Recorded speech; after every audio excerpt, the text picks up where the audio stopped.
Hey, literally today I was out. I was on my way home from just on my way home, sitting at the bus stop. And I saw this little girl actually on my way to the bus stop. I saw her. Little Hispanic girl. She smiled at me. I smiled back. And then I went and sat at the bus stop. It took a long time for my bus to come. And I remember seeing her like on these steps for a little while, and then she left the steps and she came over there where I was and sat beside me. Just really seemed, and I thought, like, what time is it? It's like 10 o'clock. And I thought to myself, shouldn't you be in school? And I started to say something to her, but then it occurred to me a lot of these people are scared. They're scared to let their children go to school because ICE has been taking children out of the schools. Some of them are scared, or the children will be at school, and then the parents will come to pick them up, and then they snatch the parents.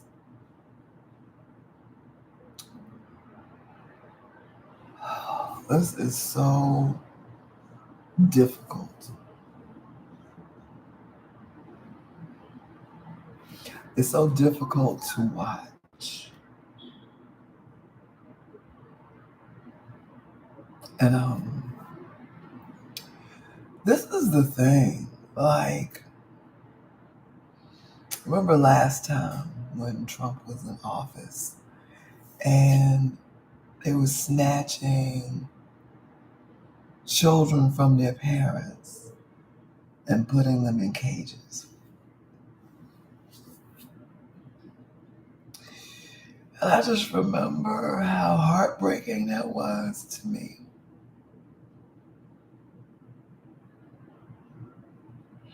And I don't really understand how people forgot that. I don't understand how people thought that was okay. I don't, there's a lot of things that I don't really understand. I'm sure that things are not exactly as they seem. I'm sure about that.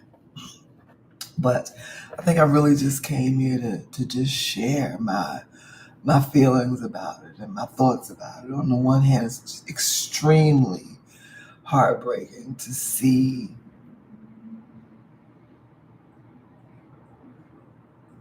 especially children be affected. Like, it was really concerning to me that she was just out out there. Now, a number of different things could have been going on. Her parents might have been in the house, and for whatever reason, she wasn't in school that day. Like, I had a couple of thoughts about it. One thought I had was, well, maybe her parents just like told her to go outside. Maybe they have an argument, for example, and they're like, go outside. I don't know. What I do know is it just looked like she was not being taken care of. She wasn't in school, the school hours. She's not in the house. She's just outside, by herself, and looking kind of aimless, like she didn't have anywhere to be. Like she just was outside because she didn't have anywhere else to go. And I was just thinking, I think it occurred to me why they say remember that Indian man came online and he said his mother told him that if he's ever in trouble out there in the world, find a black woman. She'll help you.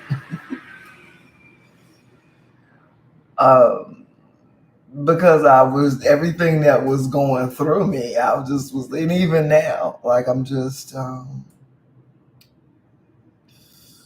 really concerned, really horrified by the whole thing, as are most of us, which is probably about 92% of us. voted against it. But we also voted for progress, like some very real change. We looked like we were about to come up on a society where the quality of life was better for a lot of people. And yeah, it was a time of a lot of hope and inspiration. But I think that um, I think people's true feelings, people's true um,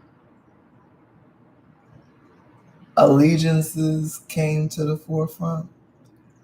And so we noticed. It's sad. It's really sad. I mean, and then you have videos now because, black women were trying to let every immigrant know. I know I was one of them. Explain to them about Project 2025 and the implications of it.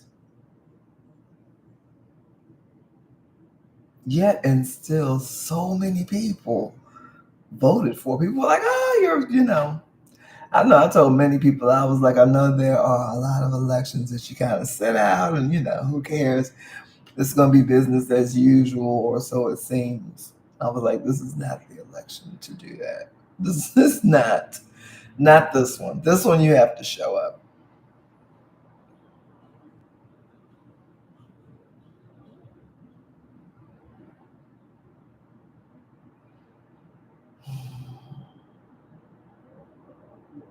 I turned on the TV yesterday and watched LA riots. I didn't watch it long. I can't watch it. I've seen it among my own people enough to know what it is, what it looks like, and what's happening. And, like the police come and they actually escalate the situation as opposed to, I mean, if it's a peaceful protest, there's nothing to de-escalate. What happens is, and it's white people, law enforcement will come out, and while there's supposed to be the First Amendment rights and you can peacefully protest and speak your mind, when it's black people, and it looks like when it's anybody other than white people, because we saw the white people protesting in mass. No violence. The police were there. They were moving stuff out the way for them, make sure they could, peacefully protest. No escalation, no nothing. Just, As a matter of fact, the white people were confused. They were like, well, I mean, I think they should probably have a, what was that thing? She said she wanted what's that bouncy thing where the children can go in there and play and have fun? I remember sisters came out, they were like, you really don't know what protesting is, do you? It's not time to have fun. You're supposed to be just, you're protesting.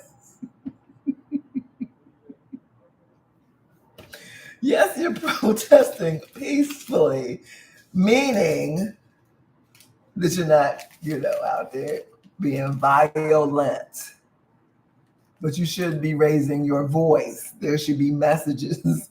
There should be signs where it's clear why you're out there, what it is you want, why you are protesting.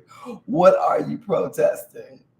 Like it should be a multi-pronged kind of strategy that you're implementing. And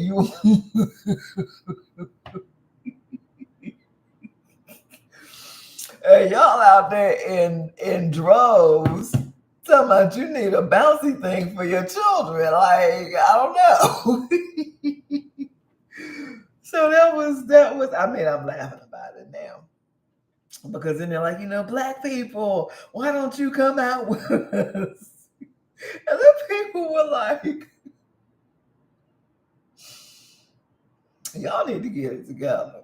Okay. Y'all voted this bullshit in here. You need to fix it. Okay, no, we not coming out there so they can start shooting at us and shit. We didn't vote for this.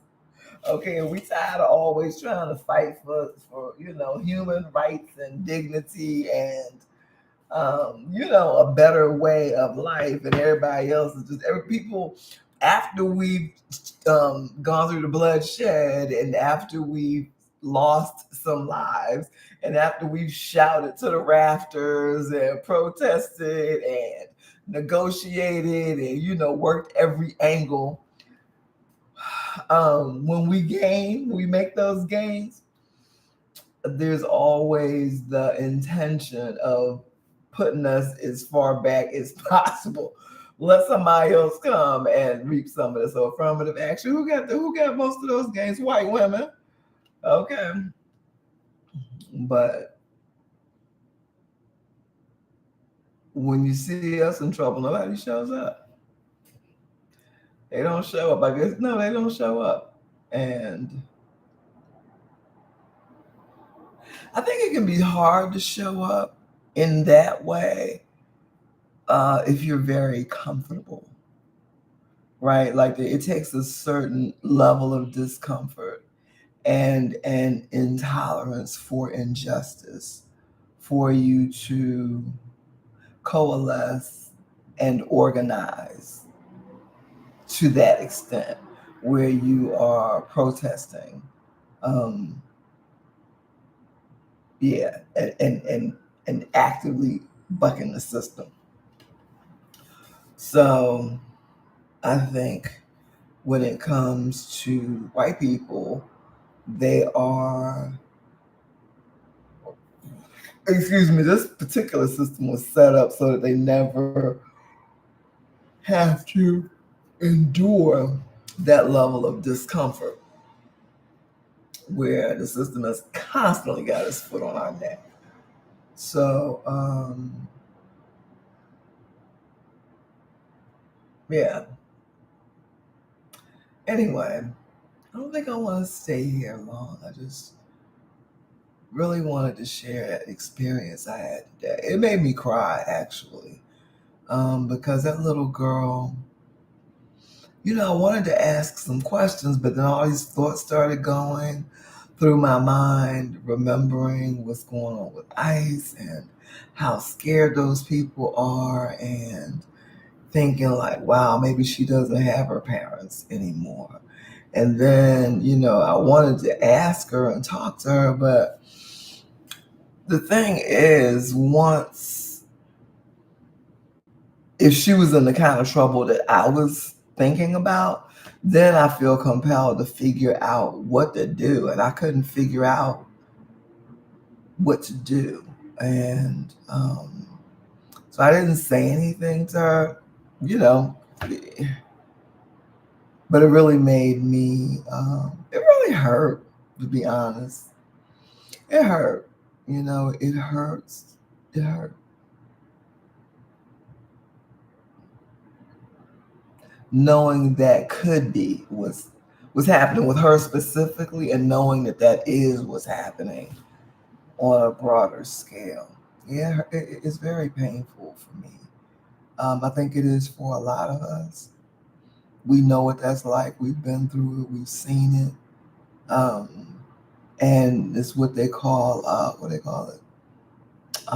It starts with an E. Epigenetics, where the experiences travel from one generation to the next. It's in the body. It's in your DNA. You still have ancestral lineage and experience. So, yeah, I don't have anything profound to say about it. Just I think I wanted to share that that it hurts. It hurts a whole lot. My prayers go out to that little girl, to the Hispanic community, to America in general, because it's very mean.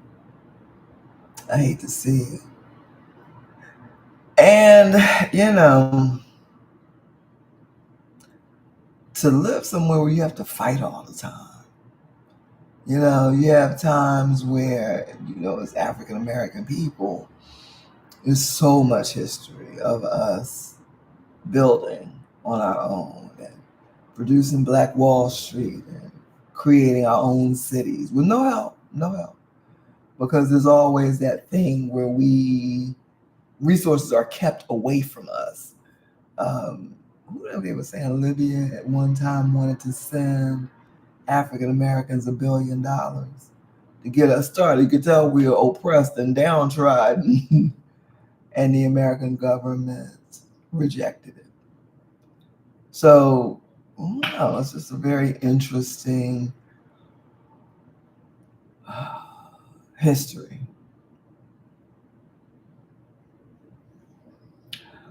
But